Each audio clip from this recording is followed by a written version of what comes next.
Hello everyone, welcome back. तर मैत्रिणींनो, तुम्हा सर्वांनाच मिशो ही ॲप माहिती असेलच. या ॲपवर आपण बऱ्याच वस्तू खरेदी करू शकतो. तसेच मिशो या ॲपचा आता सध्या सेल सुरू आहे.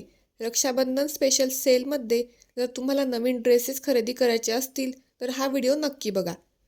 जर तुम्हाला फिकट रंगाचे म्हणजेच पेस्टल कलरचे ड्रेसेस आवडत असतील तर तुम्हाला अशा प्रकारचे ड्रेसेसचे ऑप्शन हे खूपच बेस्ट ऑप्शन आहेत. अशा प्रकारचे पेस्टल कलरचे ड्रेसेस हे एकदम कमी किमतीत अवेलेबल असून सेलमध्ये तुम्हाला स्पेशल डिस्काउंट मिळेल. अशा प्रकारचे फेस्टिव्ह ड्रेसेस हे तुम्ही कुठल्याही फेस्टिवलमध्ये वेअर करू शकता, तसेच ऑफिसमध्येही वेअर करू शकता. हे पेस्टल कलर्स हे तुम्हाला एकदम सिंपल सोबर लुक देतात. यामध्ये अनारकली, कॉर्ड सेट्स तसेच कुर्ता सेट्सही बघायला मिळतील. अशा प्रकारचे ड्रेसेस हे खूपच सुंदर लुक देतात. जर तुम्हाला लाईट रंगाचे ड्रेसेस आवडत असतील तर हा व्हिडिओ तुमच्यासाठीच आहे, नक्की बघा. तसेच यामध्ये मी डिस्क्रिप्शनमध्ये लिंक दिलेली आहे, जर तुम्हाला खरेदी